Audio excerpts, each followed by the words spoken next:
Hey all, Rabbi Baruch Halevi, Rabbi B, just B. Welcome to Soul Centered. I'm just getting it set up here on Facebook, and then we're gonna have a conversation.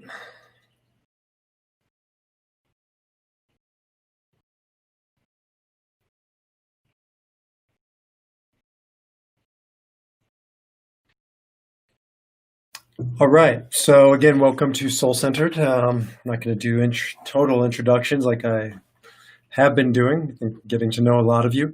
But Soul Centered is a center for spirituality, meaning, and healing for anybody in the afternoon of life.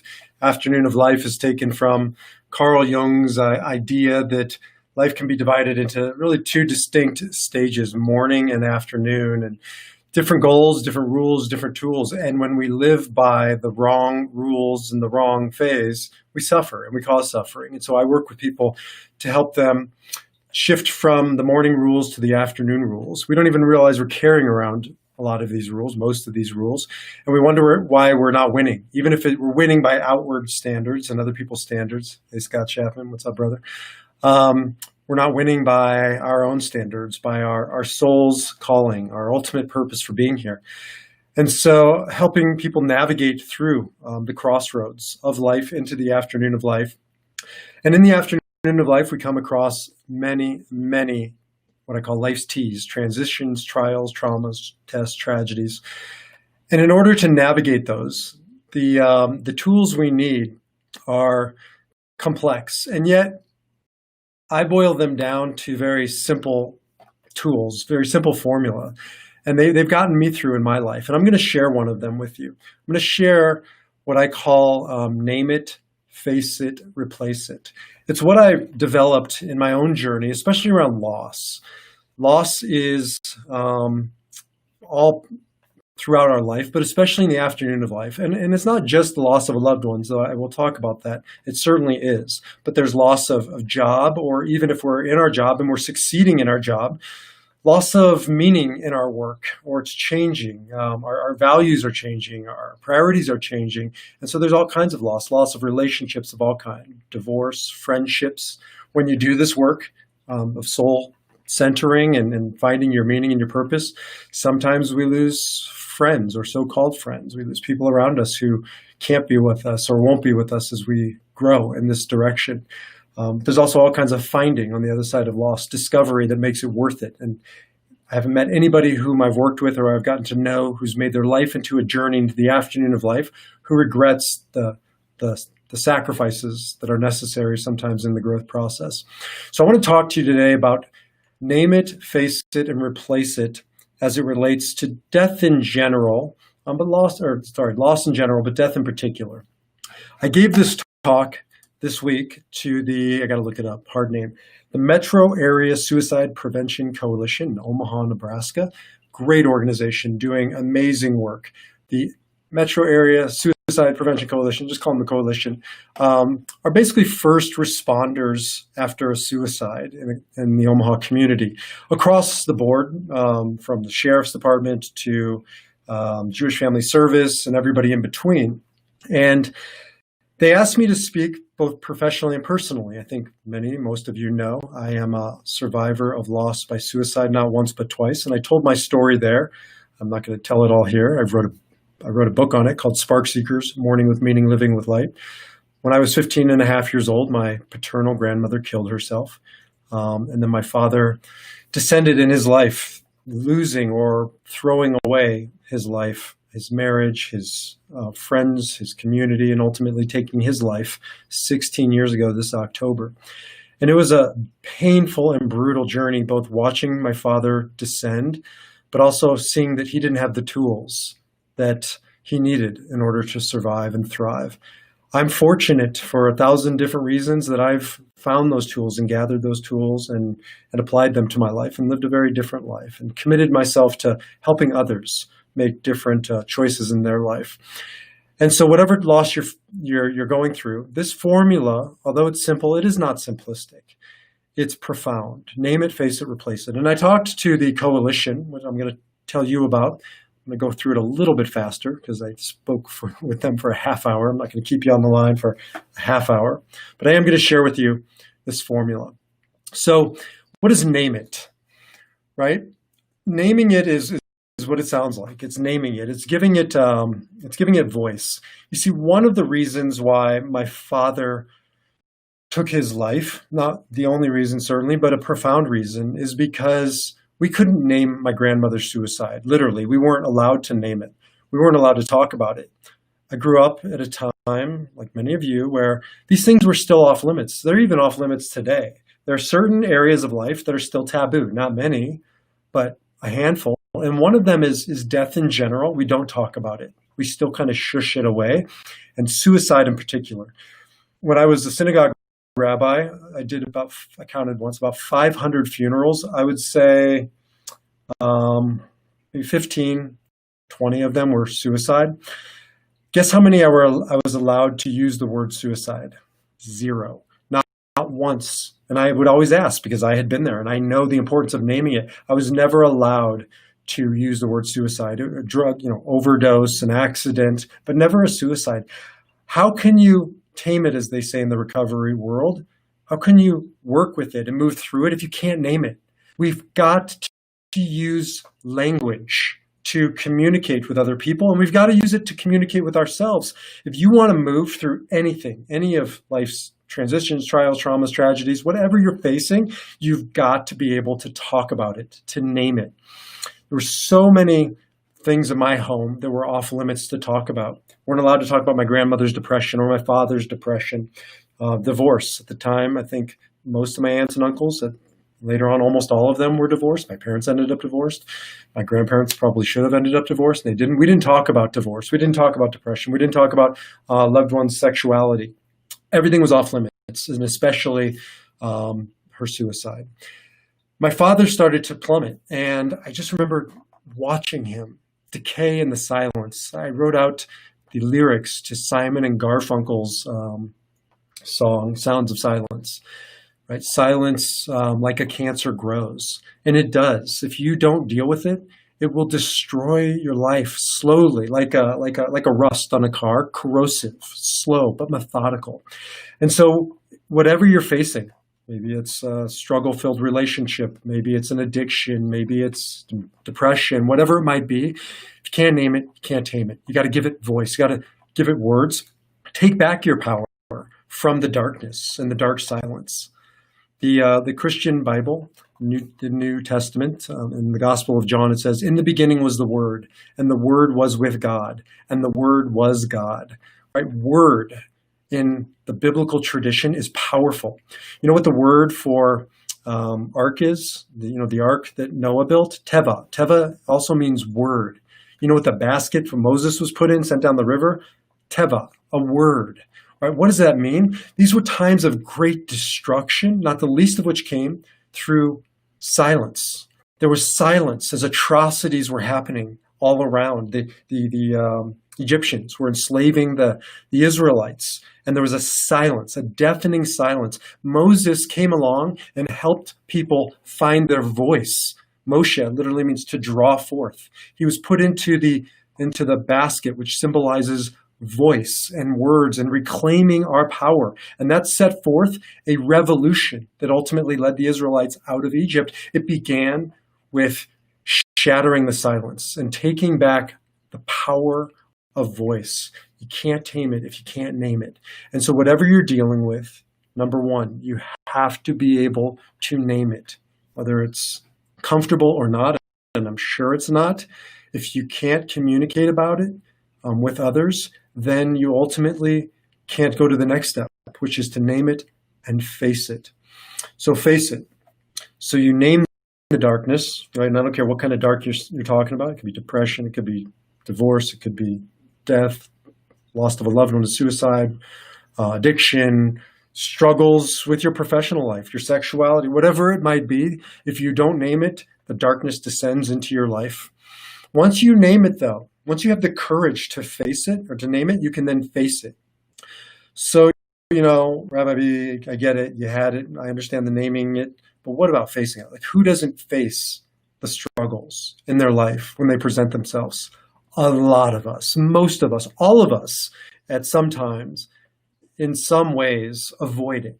Right? A teacher of mine once called it a void dance, a dance around the void. What do we do when we hit a place of discomfort, certainly of pain? We react. And when we react, right, it's just basic primal human nature. Fight, flight, freeze. Primal ways of reacting, but we're not facing it, right? Even if we're stopping and facing it because we're frozen, that's not facing it. You're looking at it, but you're not dealing with it. So you got to name it. Then you got to face it. How do you face it? Well, first of all, why do you face it? Because these things don't go away. One of my favorite quotes is by Stephen King, who says, monsters are real. They don't live in my books. Those are fictitious. They live in the world. They don't live in the world. They live in our head. Monsters are real. They live in our head, and sometimes they win. If you don't face your demons, your monsters, your darkness, it, like the silence, will grow. It will overtake you. What do we do with our children when they say, Mommy, Daddy, there are monsters under my bed? What's the first thing you do? You shine light into the closet, under the bed. You look, you face it to show them there are no monsters here. Or if there are, we're going to face them and we're going to deal with them.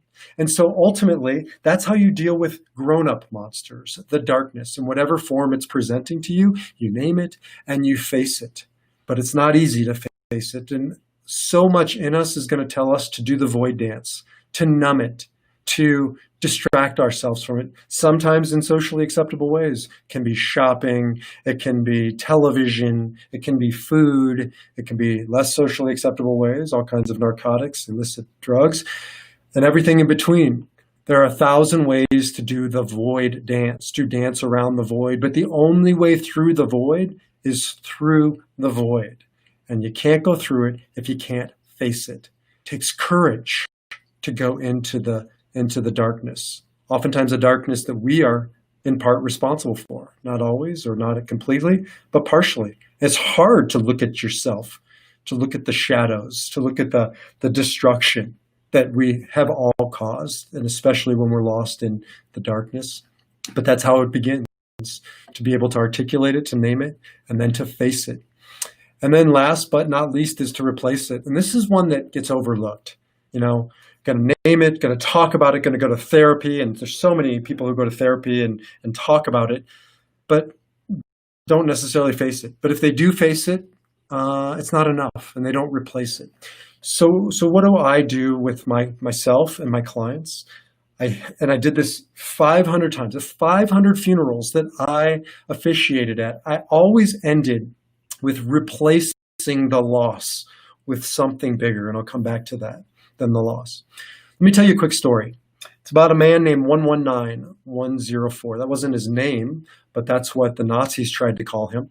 They tattooed it on his arm, and he wore this tattoo in 3 different prison camps. Actually, he was given the tattoo in Auschwitz. I don't know if he got that last, but he was in 3 different prison camps at 3 different times. And he lost everything. I mean, he didn't lose them. They were murdered. His wife was murdered. His parents were murdered. His siblings, I think one of them survived, but the rest were murdered. Most of his family and his friends were murdered, like a lot of Jews in the Holocaust. And he was interred incarcerated in Auschwitz.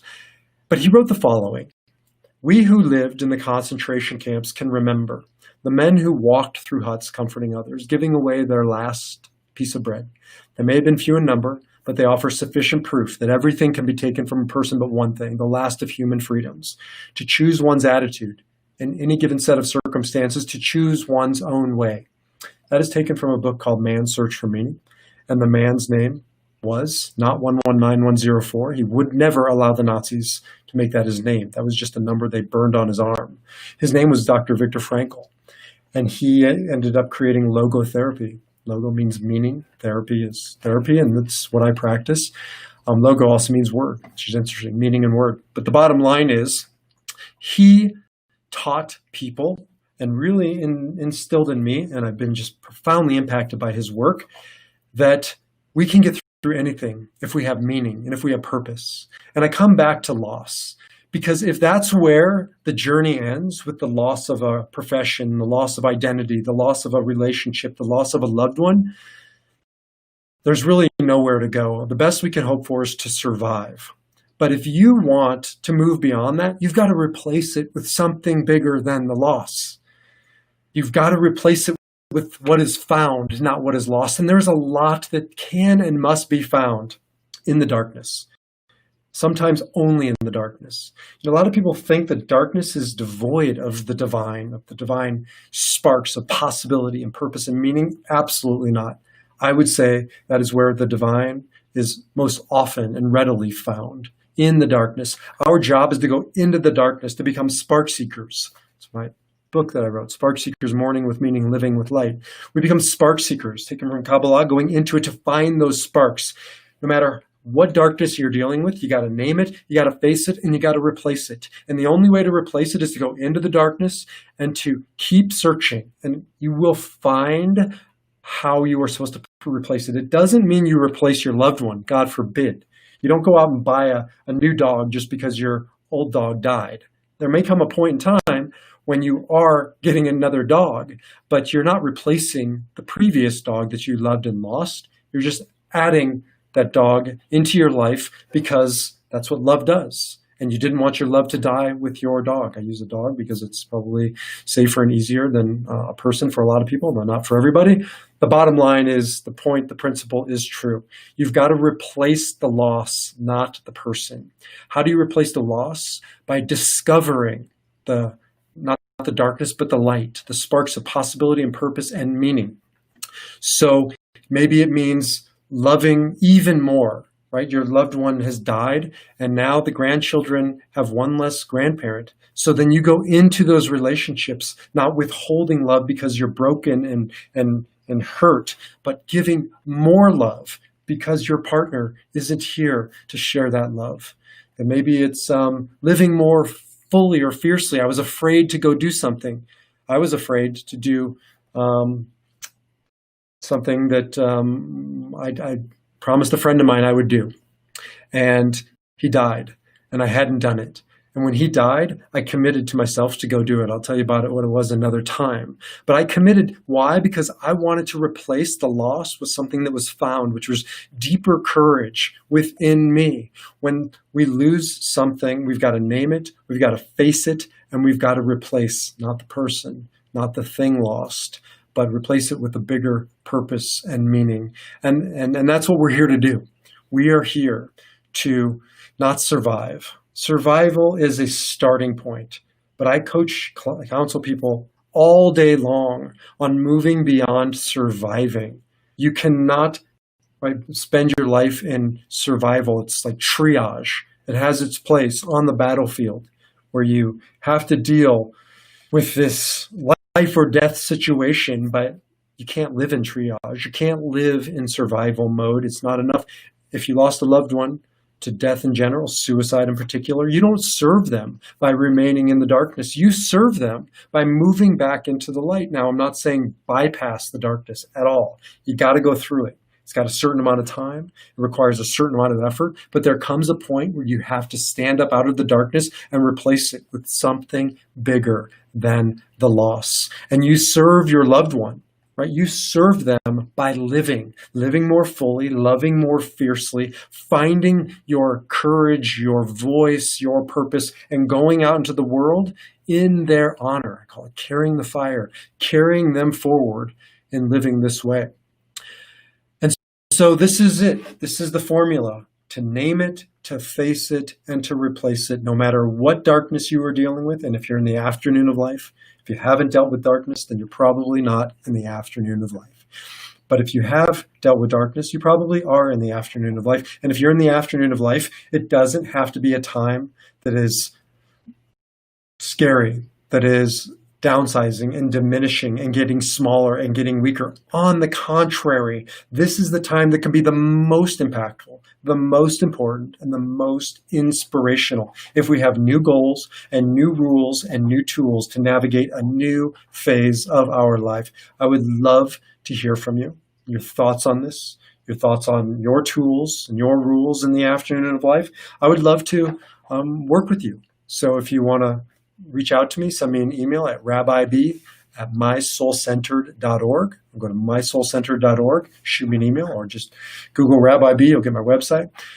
We'd love to hear from you, and we can schedule a complimentary consultation to see how we might work together. But if you are navigating any of those crossroads, any of the afternoon of life losses or trials and transitions, I would love to offer you my guidance as you make your way from a place of surviving to a place of thriving, from a place of desperation to a place of inspiration. Stay tuned, check in, and we will see you in My Soul Centered, probably the Soul Centered Experience on Saturday. But whenever we see you, we'll be happy to see you. Take care. God bless. Shalom, salam, namaste. Peace.